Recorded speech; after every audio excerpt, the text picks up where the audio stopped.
Você ouve agora mais uma realização da Rádio Unicamp.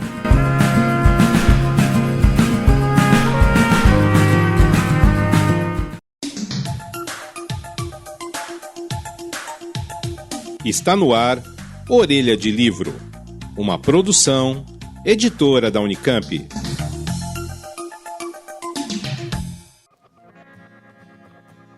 Muito bem, estamos iniciando mais uma edição do programa Orelha de Livro, uma parceria da Rádio Unicamp com a editora da Unicamp. Eu sou Jefferson Barbieri e hoje a gente vai falar sobre o livro Português Brasileiro, uma segunda viagem diacrônica, lançamento da editora da Unicamp. É uma reunião de textos que investiga a evolução e as mudanças do português brasileiro nos últimos 26 anos. O trabalho dialoga diretamente com o livro Português Brasileiro, uma viagem diacrônica, lançado em 1993, e expande os estudos realizados dentro da área da linguística histórica. Os organizadores do primeiro livro, Ian Roberts e Mary Cato, retornam para essa segunda viagem, agora com o auxílio da linguista Charlotte Galvez, e os ensaios buscam detalhar as modificações e transformações do português brasileiro, tão diferente do português de Portugal e tão diverso dentro de suas particularidades. Entre os estudos, podemos destacar os contatos linguísticos entre o português e o inglês moderno, as consequências gramaticais da influência de línguas e dialetos africanos, modificações na concordância verbal e nos pronomes, entre diversos outros textos que ilustram o quanto o português brasileiro se desenvolveu dentro de seu próprio contexto em tão pouco tempo. Para falar sobre este livro, nós convidamos uma das organizadoras, a professora Charlotte, linguista e professora do Departamento de Linguística da Unicamp. Professora, muito obrigado pela sua presença e a gente fica contente que a senhora possa estar aqui para estar falando sobre essa obra. Muito obrigada por esse convite. Estou muito feliz de estar aqui falando do livro. Bom, para abrir, eu lhe perguntaria, 26 anos separam os dois livros. Uma viagem diacrônica e uma segunda viagem diacrônica. É tempo bastante para que a língua mude significativamente, professora? Olha, na realidade, os 26 anos que separam os dois livros vão encontrar mudanças, não tanto na língua, mas na teoria sobre a língua, nos recursos que temos atualmente para estudar linguística histórica, que mudaram bastante, e também algumas questões que há 26 anos atrás eram pouquissimamente discutidas, que hoje são muito discutidas, como, por exemplo, a questão do contato. Se a língua mudou em 26 anos, é difícil saber disso exatamente, realmente é pouco tempo. Certamente há fenômenos aos quais não prestávamos atenção faz 26 anos e hoje em dia prestamos atenção. Eu acho que é isso, eles já existiam, talvez fossem menos visíveis, porque, na realidade, para olhar para uma língua, é preciso olhar... uma língua como o português falado no Brasil, é preciso olhar para muita gente falando em muitas regiões do Brasil, e certas coisas eram pouco conhecidas. Hoje em dia, há muito mais descrições do português brasileiro do que havia há 26 anos atrás. Há um trabalho enorme de descrição do português brasileiro, para começar, o português brasileiro de hoje. Então, esse novo conhecimento nos mostra o quanto a língua mudou em relação ao português que chegou aqui. Agora, se mudou em 26 anos, eu acho que talvez não tenha mudado, mas tem certas coisas que são muito mais visíveis. Eu vou dar um exemplo, por exemplo. Construções do tipo eu te vi você, que, bom, aqui em Campinas não se ouve tanto, mas em certas regiões do Brasil se ouve muito e há muito tempo, mas só foram descritas há pouco tempo. O fato também, uma coisa que me chamou a atenção recentemente, é que agora que eu sou uma senhora, que as pessoas me chamam de senhora, eu notei que, ao mesmo tempo que me chamavam de senhora, diziam, eu te deixei alguma coisa na tua mesa. Agora, se as pessoas me chamam de senhora, como é que elas também me dizem, eu te deixei? Então, há uma série de coisas no português brasileiro falado que diz respeito, por exemplo, aos pronomes como te, você, que têm sido descritas ultimamente. Então, isso muda a nossa percepção da língua, né? Cada vez mais prestamos atenção ao que as pessoas falam efetivamente. Agora, o que mudou muito nesses 26 anos é que, bom, na época era o comecinho dos estudos sobre a história do português brasileiro. E realmente o livro foi o primeiro livro, Português Brasileiro, uma viagem diacrônica, que foi publicado pela editora da Unicamp em 1993, depois foi reimpresso em 96, depois teve uma segunda edição pela editora Contexto, muito recentemente. Esse primeiro livro foi realmente o primeiro livro sobre a história do português brasileiro. Então, o que mudou desde então? Acho que mudaram 3 coisas. A teoria linguística mudou bastante. Em particular, o que mudou muito na teoria linguística foi a nossa compreensão de como as línguas diferem, em que elas diferem e como elas diferem. Isso é muito importante, porque quando olhamos para a história de uma língua, comparamos estágios sucessivos dessa língua. E no caso do português brasileiro, obrigatoriamente comparamos o português brasileiro com o português europeu. Então, o que é diferente, afinal? Quais são os pontos profundos dessa diferença? Até que ponto essa diferença é superficial? Até que ponto ela não é tão superficial? O que pode até nos levar a perguntar, é a mesma língua, não é a mesma língua? Então, isso mudou bastante, isso ficou... Hoje em dia, podemos pensar nessas questões de maneira mais rica, eu acho. A segunda coisa que mudou foi a metodologia, porque isso tem a ver com os dados. De uns tempos para cá, de uns 20 anos para cá, desenvolveu-se uma metodologia de construção daquilo que chamamos de corpus linguístico, ou corpora, que seria o plural, corpora linguísticos, ou seja, grandes quantidades de dados. Então, podemos citar 2 grandes projetos no Brasil. O projeto da história do português brasileiro, o PHPB, que é um projeto nacional que junta grupos, equipes regionais e que produziu uma quantidade de documentos absolutamente extraordinária. E um projeto que eu tenho coordenado, que é um projeto de um grande corpus do português, não só brasileiro, mas também europeu, e que tem uma característica diferente, que é um corpus totalmente eletrônico e um corpus anotado. Então, com isso, podemos ir muito mais longe na descrição e na compreensão dos fatos. E a terceira coisa é a questão do contato, à qual possivelmente vamos voltar. Sim, não é? com certeza. Isso também tem a ver, com o tempo, o número de pessoas que foram se envolvendo nesses estudos também foram aumentando, né? Exatamente. Porque à medida em que você vai apresentando, outras pessoas se interessam, quer dizer, hoje você tem muito mais pessoas, pesquisadores trabalhando em cima disso tudo, né, professora? Com certeza, porque em 1993 havia relativamente pouca gente trabalhando sobre a história do português brasileiro. Havia, mas eram poucos os pesquisadores. Hoje em dia, há muitos grupos pelo Brasil afora trabalhando sobre a história do português brasileiro.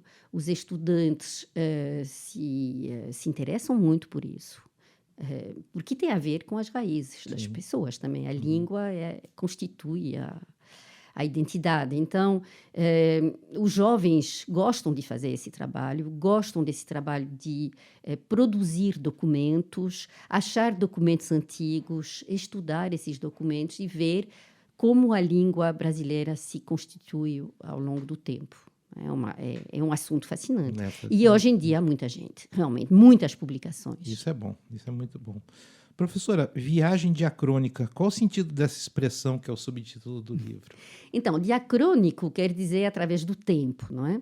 E a linguística histórica é uma área da linguística que muitas vezes também chamada de linguística diacrônica, porque ela se preocupa com a mudança das línguas ao longo do tempo.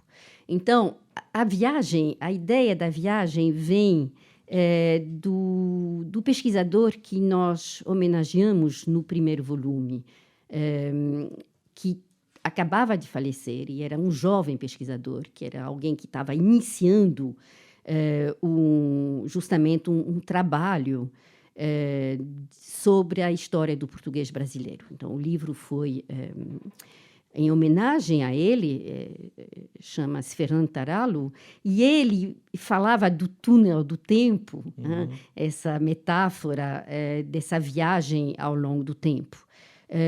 E ele tinha organizado um livro chamado Tempos Linguísticos. Então, a viagem no tempo é uma imagem bastante popular até. Por isso que ficou como subtítulo do primeiro volume e voltou a ser o subtítulo do segundo, do atual.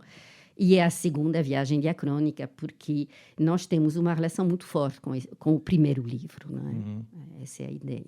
Então, viagem no tempo. É interessante. Sujeito nulo, objeto nulo, enfraquecimento da concordância, orações interrogativas. Quais foram os critérios para a escolha desses e dos outros temas abordados nos ensaios, professora? Eram os temas sobre os quais as pessoas trabalhavam na época do primeiro livro e tentamos trazer isso de novo no segundo. São temas essenciais quando se fala do português brasileiro, porque são lugares de diferença com o português europeu. O sujeito nulo, por exemplo, que é o sujeito oculto das gramáticas tradicionais. Há uma diferença forte na distribuição, na frequência do sujeito nulo do português brasileiro quando se compara com o português europeu.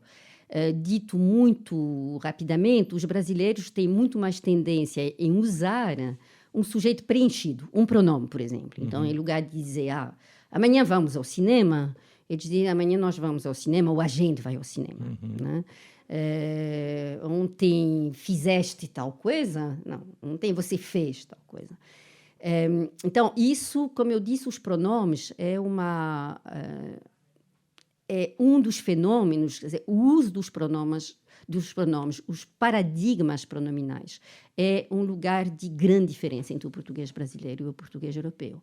O objeto nulo é a mesma coisa, seria o objeto oculto. Dessa gramática tradicional fala pouco, mas o objeto oculto é aquele que, na realidade, substitui o pronome objeto. E, geralmente, o pronome objeto, no português padrão, é um pronome clítico, o T, eu estava falando do T.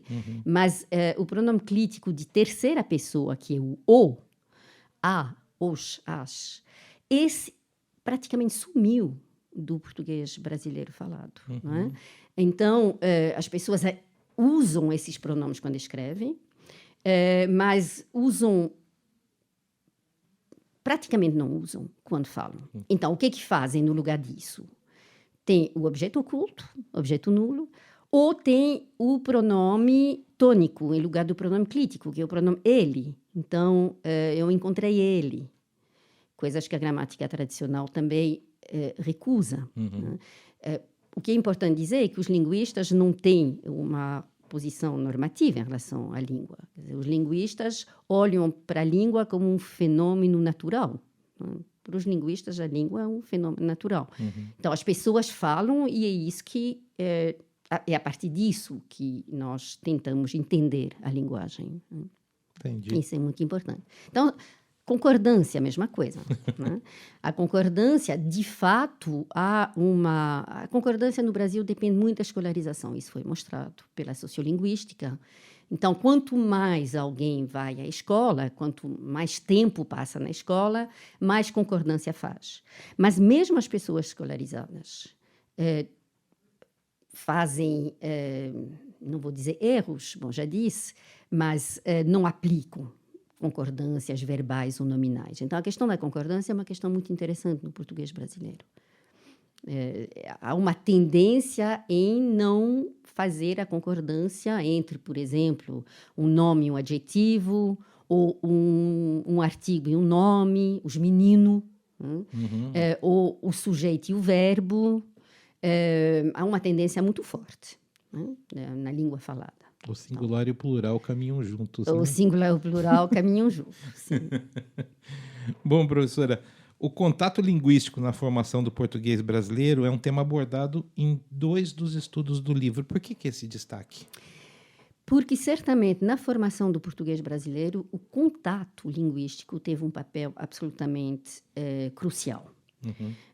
E é uma coisa que dá para entender muito bem, porque o português chegou a uma terra que depois foi chamada Brasil, onde se falavam muitas línguas, línguas indígenas, e depois dos portugueses vieram para o Brasil populações muito numerosas que falavam línguas africanas. Eles foram trazidos pelo tráfico. Não é? E sabe-se que se falou línguas africanas no Brasil durante muito tempo. Então, a questão da influência tanto das línguas africanas quanto das línguas indígenas na formação do português brasileiro é uma questão que se coloca para nós. E que se coloca há muito tempo. Há um debate ao longo dos estudos linguísticos no Brasil, um debate muito antigo sobre isso, desde o final do século XIX. E há um aspecto muito ideológico, porque são populações que eram consideradas inferiores. E hoje em dia nós temos muitos trabalhos. Então, dos 10 anos, um pouco mais de 10 anos atrás, temos muitos trabalhos mostrando a influência de línguas africanas sobre o português brasileiro. E nós conseguimos fazer isso porque temos populações remanescentes de quilombos, por exemplo, populações que podem ser chamadas de afrodescendentes, que ainda falam um português bastante marcado pelo contato, ou pelo menos isso há 20 anos, 30 anos, 40 anos, ainda existiam essas populações. Hoje em dia, cada vez mais, elas se aproximam do português mais comum, porque os jovens vão à escola e isso padroniza a língua que as pessoas falam. Mas nós temos ainda, mesmo assim, muitos dados de fala dessas comunidades. Nós temos, hoje em dia, um trabalho muito interessante feito na África, nos países de língua oficial portuguesa, que mostra que as modificações do português são muito parecidas com o português brasileiro. Então, muito possivelmente isso é devido à influência das línguas africanas. Nós temos também muitos trabalhos sobre as chamadas línguas crioulas. E há várias línguas crioulas de base lexical portuguesa, como o crioulo de Cabo Verde, ou da Guiné, ou de São Tomé. E é muito interessante ver o que acontece nessas línguas para comparar com o que acontece com o português brasileiro. Então, toda essa questão da influência das línguas africanas, ultimamente tem sido trabalhada à luz de todos esses dados. E, hoje em dia, nós temos conclusões bastante bem fundamentadas, empiricamente fundamentadas. Podemos dizer, sim, há uma influência das línguas africanas sobre o português falado no Brasil. E é interessante, abrindo só um parênteses, é interessante ouvir a senhora falar isso, porque é um aspecto da história que as pessoas normalmente não tratam, né? Ou seja, a gente tem uma tendência a esquecer as coisas ou não falarem, né? E isso é muito importante, né? Ter essa constatação, né? Com certeza, com certeza. É uma recuperação de raízes que, bom, em outros lugares das ciências sociais, ou dos movimentos até de jovens, da questão das cotas, está sendo colocada. E na linguagem podemos realmente... Eu faço parte das pessoas que hoje em dia afirmam que essa influência existe e ela é visível. A gente pode mostrá-la. Não será a única. Sobre as línguas indígenas é mais difícil. Tá. É muito mais difícil. Há também evidências demográficas de que os africanos, na realidade, os africanos escravizados no Brasil foram os grandes propagadores do português, né? Porque eles aprendiam português, chegando aqui, já na África aparece, muitos já falavam, talvez uma vertente criolizada do português, e depois, possivelmente, muitos deles chegavam a um domínio maior do português, mas influenciado pelas suas línguas maternas. Nós, quando aprendemos uma segunda língua, sempre sobra alguma coisa. Sobra mais ou menos, depende das condições, depende de muita coisa. Então, o que é interessante sobre a questão do contato é que tem muito a ver com a aquisição de segunda língua. Então, é uma área muito multidisciplinar, inclusive na linguística. E no livro, se eu posso acrescentar isso, o capítulo do professor Ian Roberts, justamente, que foi a pessoa que veio de fora e que ele é professor hoje em dia na Universidade de Cambridge. Na época estava em Bangor, no país de Gales, e tivemos uma grande americato, o Fernando Taralo, eu também, e todos os alunos tiveram uma grande interação com ele nesses últimos 25 anos, e ele foi realmente quem deu um empurrão para os estudos em linguística histórica, dentro de um quadro mais formalista, que é o quadro também teórico desse livro. Mas ele tem um capítulo neste livro, da segunda viagem diacrônica, em que ele põe em paralelo o inglês e o português brasileiro, em relação à questão do contato, porque saiu um livro há pouco tempo atrás, que ele discute nesse artigo, que diz que o inglês, afinal das contas, o inglês moderno, é o norueguês antigo, com palavras do inglês antigo. Então, uma situação de contato. Porque os vikings estavam na península... Não, na península não, na Grã-Bretanha, e eles, afinal, eles abandonaram o seu léxico para adotar o léxico do inglês antigo, que já existia lá. Isso deu o inglês moderno. Na realidade, ele vai chegar a argumentar contra essa ideia. Mas por que ele compara o português brasileiro com o inglês? Porque ele diz que são duas línguas atípicas, línguas marginais. Eu acho que é gramáticas marginais e mudanças sintáticas extremas. E o inglês é marginal na família germânica, e o português brasileiro é marginal na família românica. E os dois sofreram mudanças extremas. Então, isso é muito interessante. O que é interessante também é que, no capítulo dele, ele se diz convencido pela ideia de que as línguas africanas tiveram um papel muito grande. Ele não está convencido que a língua viking, que era uma língua escandinava, teve influência sobre o inglês, mas ele está convencido que as línguas africanas tiveram uma influência sobre o português no Brasil. Interessante isso. Ainda existe uma noção de que o português brasileiro seja periférico e inferior ao português de Portugal. Ou nossa língua, em suas particularidades, já é mais do que independente, professora? Eu acho que não é mais considerada como periférica, até porque é falada por 200 e tantos milhões de habitantes, e a língua de Portugal é falada por 10 milhões de habitantes, ou talvez um pouco mais atualmente. Não, eu acho que não é mais uma língua periférica. Hoje em dia, os linguistas brasileiros e os linguistas portugueses trabalham muito juntos, justamente tentando entender quais são as diferenças. A professora Americato, por exemplo, teve um grande projeto com linguistas portugueses sobre a questão das diferenças na sintaxe. Eu também tenho trabalhado sobre isso. E o português brasileiro, no Brasil, as suas especificidades agora são mais reconhecidas, não é? Então, hoje em dia, de fato, eu acho que a escola ainda tenta impor um modelo, mas vê-se que... Por exemplo, é muito interessante comparar gibis dos anos 50 com os gibis dos anos 2000, dos anos 50 do século passado. Lá os patinhos falavam com clíticos, pronomes clíticos, tudo bonitinho. Hoje em dia, eles falam como uma criança brasileira. Então, há um reconhecimento muito maior de que o português brasileiro é diferente do português europeu, que isso é legítimo, não é mais marginalizado, e agora vem o português africano, que também ocupa um grande espaço, porque os países africanos de língua portuguesa, como Angola, Moçambique, são países grandes e que eu acho que têm uma vocação a se tornarem também países geopoliticamente importantes, não é? Mesmo se hoje em dia Moçambique é um país muito pobre ainda.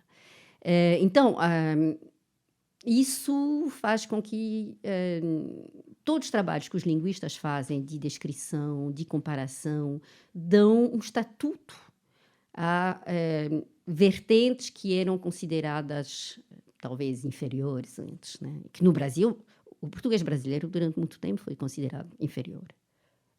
Ainda se ouvem pessoas dizer, bom, eu mal falo português. Né? A língua, desculpe interrompê-la, mas a língua entra naquela coisa do, me perdoe a expressão, mas naquele complexo de vira-lata, a língua também entra naquilo? Claro, com certeza. E ocupa um papel de destaque, eu diria. Né? Porque a língua tem uma bela expressão, que eu não sei exatamente de onde vem, mas eu ouvi num filme francês, do Jean-Luc Godard, que diz que a língua é a casa onde o homem mora. Né? Então, a identidade das pessoas passa muito pela sua relação com sua língua. Né? Então, eu acho que, na linguística brasileira, houve essa preocupação de tornar o português brasileiro uma língua legítima.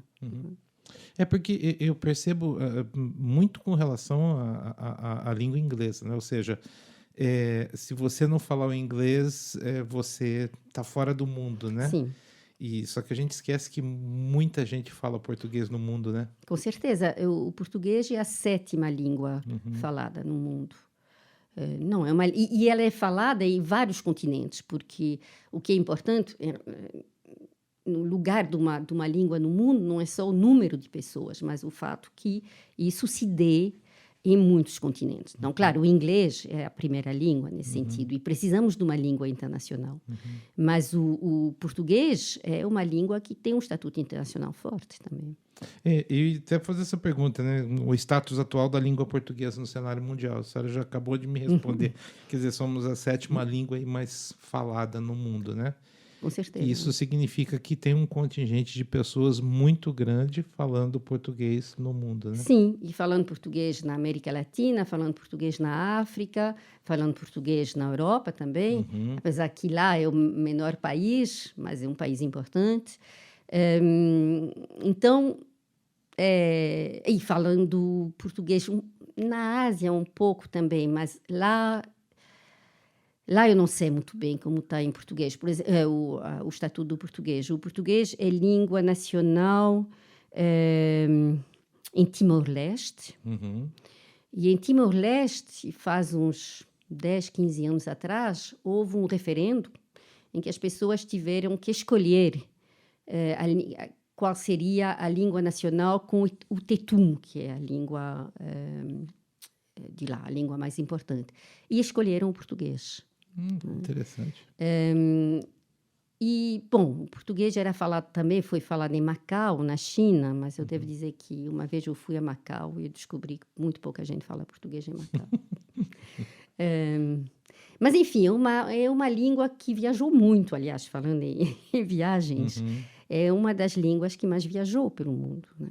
Os portugueses foram os grandes viajantes, navegadores, levaram o português com eles. Professora, nós estamos chegando ao final do programa e eu não lhe perguntei alguma coisa que a senhora gostaria de falar a respeito, porque isso, do jeito que vai, poderia construir mais 20 perguntas a respeito do livro, porque é belíssimo, mas tem alguma coisa que a senhora gostaria de dizer da qual eu não perguntei ou que a senhora gostaria de ressaltar a respeito da obra? Sim, bom, é uma obra coletiva de pesquisadores do português brasileiro que estão em várias universidades brasileiras, na Unicamp, na USP, na UFMG, na Federal do Paraná. Quando a gente começa a fazer lista, o perigo é esquecer. Esquecer, né? Mas isso é importante. eu acho que hoje em dia há uma rede de linguistas no Brasil e trabalham bastante juntos. Esse segundo livro foi dedicado a uma colega nossa que faleceu também prematuramente e que fazia parte do conjunto dos estudantes do primeiro livro, que depois se tornou professora na Universidade Federal da Bahia. Então, esse livro é dedicado a ela. E o Jan Roberts, que escreveu o Pós-Fácil, diz que agora ele está esperando ansiosamente pela terceira viagem diacrônica. É bom, logo, pelo visto, a gente vai ter a terceira viagem diacrônica, porque eu acho que tem muito assunto ainda. Tem muito assunto. Professora, quem quiser adquirir a primeira obra, onde que ela pode encontrar? Ainda pela editora da Unicamp se encontra... Então, a editora da Unicamp tinha feito uma reimpressão em 96, que, para dizer a verdade, eu não sei qual é a situação, se o livro está esgotado. Esse livro teve um grande sucesso, por ser um livro pioneiro. Foi reeditado pela editora Contexto em 2018. Okay. Então, esse é fácil de achar. Isso é fácil pela editora. Agora, o segundo livro, né, o Português Brasileiro, uma segunda viagem diacrônica, a gente encontra no site da editora da Unicamp. Sim. Né? E eu convido todos a adquirirem o livro e a lerem o livro, porque realmente é uma obra belíssima, né, professora? Eu fiquei muito contente. Fico contente. Professora, muito obrigado. É a primeira vez que a senhora está aqui na rádio. Sim. Eu espero que seja a primeira de outras, de muitas, né, que volte, porque eu acho que esse é um assunto que a gente sempre tem muita coisa para ser dita, né? A gente parece que está sempre descobrindo uma coisa nova, alguma mudança. Eu fico muito agradecido que a senhora tenha aceito o convite, tenha vindo e que volte outras vezes. Eu também agradeço muito o convite. Eu gostei muito de estar aqui. É muito bom essa conversa. Eu aceito voltar. Sim, perfeito. O convite está feito. Volte quando quiser. Muito obrigada. Bom, nós conversamos com a professora Charlotte Galves, aqui do Departamento de Linguística da Unicamp, do Instituto de Estudos da Linguagem, o IEL, né? Nós falamos sobre o livro Português Brasileiro, uma segunda viagem diacrônica, um lançamento da editora da Unicamp. Eu lembro que se você tiver alguma dúvida, alguma sugestão, alguma crítica, por favor, nos encaminhe um e-mail para radio@unicamp.br ou então pelo nosso telefone 19 3521 2063. Eu, Jefferson, agradeço muito a audiência de todos. O Orelha de Livro volta numa próxima oportunidade. Um abraço a todos e até lá.